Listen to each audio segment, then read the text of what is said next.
پہلا سوال یہی سننے کو ملتا ہے کہ ہاں بھائی کیسی لگی فلم، کہ اس کہانی کی جو نیچر ہے وہ سیکشول ہے. تو سیکشولیٹی کے ٹاپک سے تو ہم پہلے ہی خوفزدہ ہیں کیونکہ سیکس ایجوکیشن نہ ہونے کے برابر ہے. It is actually the spectator and not life which art really mirrors. اب سوال یہ ہے کہ 7 مختلف کہانیوں کے ہوتے ہوئے بھی صرف ایک ہی کہانی کو کیوں ڈسکس کیا گیا؟ آداب، میں ہوں احمد عمر ایاز. آرٹ کے بننے اور اس کو کنزیوم کرنے کا ایک پروسیس ہوتا ہے، اور اس پروسیس کے اختتام پہ ہماری اس آرٹ کے بارے میں ایک رائے قائم ہو جاتی ہے. مثال کے طور پہ ہم جب بھی کوئی فلم دیکھتے ہیں تو ہمیں وہ فلم یا تو اچھی لگتی ہے یا بری. سنیما سے نکلنے کے بعد پہلا سوال یہی سننے کو ملتا ہے کہ ہاں بھائی کیسی لگی فلم. اب سوال یہ ہے کہ جو رائے بنتی ہے یہ کن وجوہات کی بنا پہ بنتی ہے، اور کیا یہ عمل کانشیس ہے یا انکانشیس؟ اس بات کے 2 جواب ہیں. سب سے پہلے تو فلم کے بنیادی ایلیمنٹس جو ہوتے ہیں، مثال کے طور پہ ایکٹنگ، ڈائریکشن، کیمرہ ورک، وہ کانشیسلی ہماری رائے کو متاثر کرتے ہیں کہ ان کا معیار کیسا ہے. اور انکانشیسلی یہ بات کہ ہم ایک فلم سے کتنا ریلیٹ کر سکتے ہیں، یہ بات بھی ہماری رائے کو متاثر کرتی ہے.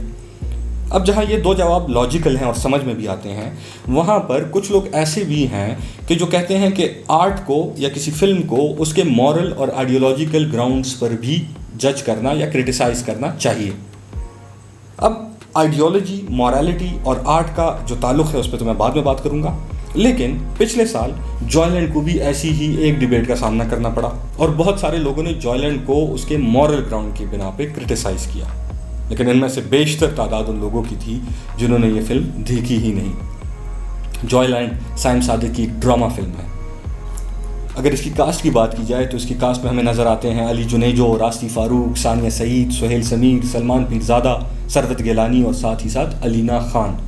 اس بات میں کوئی شک نہیں کہ جوائے لینڈ کی خوبصورت اور معیاری فلم ہونے میں سب سے بڑا ہاتھ اس کی اداکاری کا ہے، اور ایکٹنگ جوائے لینڈ کا سب سے اسٹرانگ سوٹس بن کر سامنے آتا ہے.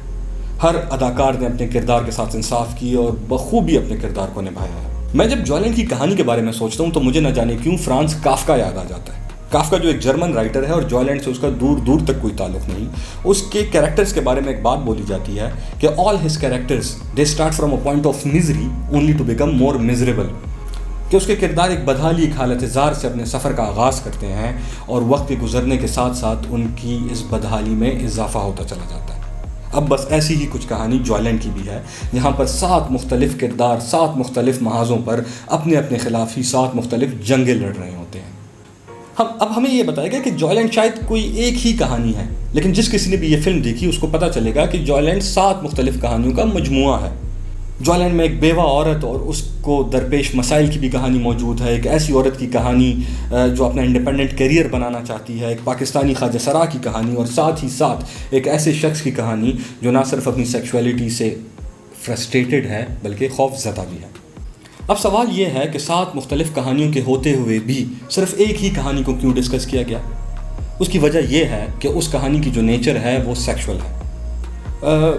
آسکر وائلڈ ایک بات کرتا ہے، وہ کہتا ہے کہ it is actually the spectator and not life which art really mirrors. وہ کہتا ہے کہ آرٹ ہمیں زندگی سے زیادہ اپنے آپ کے بارے میں بتاتا ہے، اور آرٹ کو ہم ویسے ہی سمجھتے ہیں جیسے ہم خود ہوتے ہیں. اب چونکہ اس کہانی کی نیچر سیکشول ہے اور ہمارے معاشرے میں ایسے واقعات کی کمی نہیں ہے، تو سیکشولیٹی کے ٹاپک سے تو ہم پہلے ہی خوفزدہ ہیں کیونکہ سیکس ایجوکیشن نہ ہونے کے برابر ہے. اسی لیے ہم کسی بھی سیکشول ڈسکورس کو بغیر پڑھے، سنے، دیکھے رد کر دیتے ہیں. بس یہی وجہ بنی کہ 7 مختلف کہانیوں کے ہوتے ہوئے بھی صرف ایک ہی کہانی کو ڈسکس کیا گیا. فلم کو اگر میں اکیڈیمکلی کرٹیسائز کروں تو سب سے پہلے تو اس بات میں کوئی شک نہیں کہ جوائے لینڈ ایک خوبصورت فلم ہے، وہ ایک آلموسٹ پرفیکٹ فلم ہے. سب سے پہلے تو اس کے کانٹینٹ اور اس کی ٹریٹمنٹ میں ایک خاص قسم کی ہارمنی ہے. جوائے لینڈ ایک ڈرامہ فلم ہے اور اس میں وہ سٹیلٹی موجود ہے جو ڈرامہ کی ریکوائرمنٹ ہوتی ہے.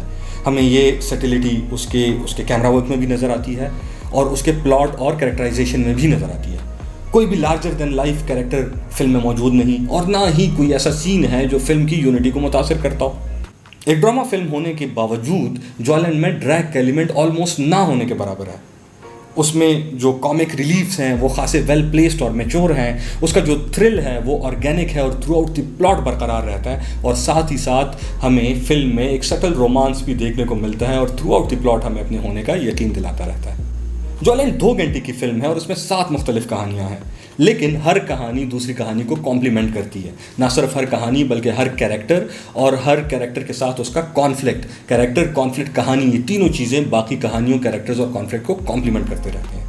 جولینڈ کا جو ڈائلاگ ہے وہ خاصا را ہے، اور اس کا جو ریئلسٹ ٹریٹمنٹ ہے، یہ ڈائلاگ کا را ہونا اس کو پروفیشنلی بڑے اچھے سے کمپلیمنٹ کرتا ہے. اب ان تمام تر خوبیوں کے باوجود وہ کیا وجہ بنی کہ جولینڈ کو باکس آفس پر نہ وہ نمبر مل سکے اور نہ وہ پذیرائی جو وہ ڈیزرو کرتی ہے؟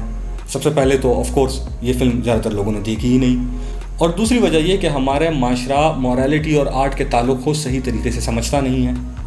مورالٹی آرٹ کا سبجیکٹ میٹر بناتی ہے، اور سبجیکٹ میٹر کا آرٹ کی کوالٹی سے کوئی تعلق نہیں ہوتا. آسکر وائلڈ ایک بات کہتا ہے، وہ کہتا ہے کہ a book could be either well written or badly written, but it can't be a moral or immoral book for the reason because all art is quite useless. اس بات کو سمجھنے کے لیے ہمیں آرٹ کی یوٹیلیٹی کو سمجھنا پڑے گا کہ آرٹ کا مقصد کیا ہے، آرٹ چاہتا کیا ہے. آرٹ کسی بھی سبجیکٹ میٹر کو ریپرزینٹ تو کر سکتا ہے for the sake of pleasure, کہ اس سے آپ محظوظ ہو، یا for the sake of catharsis, لیکن اس سبجیکٹ میٹر کو آرٹ امپوز نہیں کر سکتا زبردستی. مثال کے طور پہ ایک بہت اچھا کمیڈین بھی جب کوئی لطیفہ سناتا ہے تو کچھ لوگوں کو ہنسی آتی ہے، کچھ لوگوں کو ہنسی نہیں آتی. ایک بہت اچھی ہارر فلم کچھ لوگوں کو ڈرا پاتی ہے، کچھ لوگوں کو نہیں ڈرا پاتی. اس کی وجہ یہ ہے کہ ہارر اور کامیڈی یہاں پر اس آرٹ کا سبجیکٹ میٹر ہے. سملرلی مورالٹی بھی سبجیکٹ میٹر کے طور پہ کام کرتا ہے، اور سبجیکٹ میٹر کا آرٹ کی کوالٹی سے کوئی تعلق نہیں ہوتا. لہٰذا مورل گراؤنڈ پر فلم کو کرٹیسائز کرنا ایبزرڈ بن جاتا ہے. ٹیکنیکلی ایکیڈیمکلی وہ یوزلیس بن جاتا ہے یہ argument. On the other hand جن لوگوں نے اس فلم کو اس کے مورل گراؤنڈ کے بیس پہ کرٹیسائز کیا، ان کی ایک بات میں تھوڑی جان ہے، اور وہ یہ کہ یہ فلم ایک خاص قسم کے جینڈر نیریٹو کو ہمارے معاشرے میں اگر نارملائز نہیں کرتا تو ایٹ لیسٹ رومانٹیسائز ضرور کرتا ہے.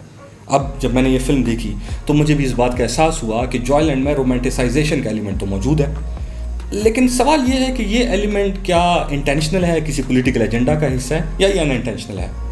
دراصل یہ رومانٹیسائزیشن نتیجہ ہے ٹریجڈی کا.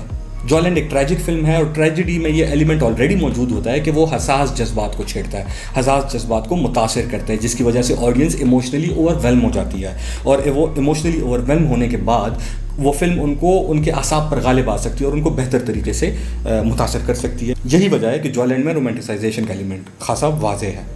کچھ لوگوں نے جوائلینڈ کے بارے میں یہ بات بھی کی کہ اس کو جتنا بھی انٹرنیشنل ایکلیم اور ایوارڈز ملے وہ اس کو اس کی پولیٹیکل ایجنڈا کی وجہ سے ملے. اب کیونکہ میں نے فلم دیکھی ہوئی اور مجھے پتہ ہے کہ یہ سارے ایوارڈز وہ ڈیزرو کرتی ہے، لیکن ساتھ ہی ساتھ اس بات میں تھوڑی سچائی بھی ہے کہ پچھلے چند سالوں میں ویسٹرن سنیما میں یہ ٹرینڈ دیکھنے کو ملا کہ بہت ساری فلموں کو ایوارڈز اور ایکلیم ان کے پولیٹیکل ایجنڈاز کے بیس پہ ملتے رہے. اب میں پرسنلی سمجھتا ہوں کہ یہ پریکٹس ایک غلط پریکٹس ہے، اور فلم کو ایکلیم اور ایوارڈز اس کی کوالٹی کے بنا پہ ملنے چاہیے، نہ کہ اس کے پولیٹیکل نیریٹو کی بنا پہ. جوائلینڈ نہ صرف پاکستان کی بلکہ ورلڈ سنیما کی بہترین فلم ہے. آپ میں سے جس کسی نے بھی یہ فلم نہیں دیکھی وہ یہ فلم ضرور دیکھیے گا. فلم کی اگر میں ریٹنگ کی بات کروں تو جوائلینڈ کو 5 میں سے میں 4.5 ریٹ کروں گا. اگر آپ کو میرا یہ ریویو پسند آیا تو میرے چینل سے جڑ ہی رہیے گا، سپورٹ کیجیے گا، اور لائک سبسکرائب شیئر بھی کر دینا ہے.